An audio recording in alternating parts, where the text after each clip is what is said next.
สาธุโนพันเตภิกขุสังโฆพวกหมู่ขน้อยทั้งหลายขอน้อมถวายของอัฐาหนึ่งกองเพื่ออุทิศถึงดวงจิตดวงวิญญาณของท้าวหูวันดีผู้ที่วรภาพจากไปในเมื่อก่อนนั้นจงมาหับเอา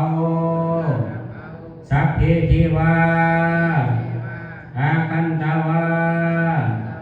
นิเวทยุงเกิดส่วนเทพเจ้าทั้งปวงจงไปบอกข่าว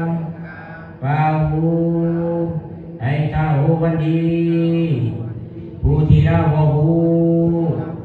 ขอให้เล่าหูหรือเล่ามาหักเอาบ่ได้มีเงินไขติดขาดขอจงอนุญาตให้เรามาหักเอาส่วนบุญกุศลผลศีลผลทานที่พวกข้าพเจ้าทั้งหลายได้อุทิศให้ในวันนี้เหมือนลำของแห่งตนได้สร้างเองนั่นเถิ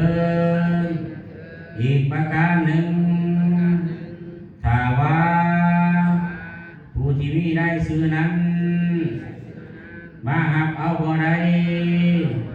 ขอผ่านน้ำเจ้าแม่น้ำธรณีจงไปทรงไปยืนและขออย่าได้จงเบียนจงกรรม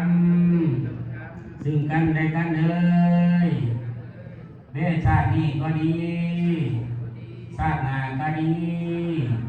อดีตการก็ดีที่พวกข้าพเจ้าไล่กระทำลงแล้วขออย่าได้ซึ่งเบียนซึ่งกรรมอีกนำด้วยกันเถิดอีกประการหนึ่งถ้าว่าไล่หักแล้วจงเอาตนไปเกิดในสุคติอันดีถ้าตกทุกข์ขอให้พ้นจากความทุกข์ถ้าว่ามีความสุขขอให้มีความสุข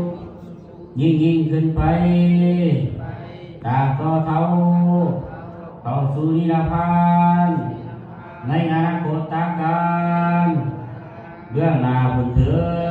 ดสาธุสาธุ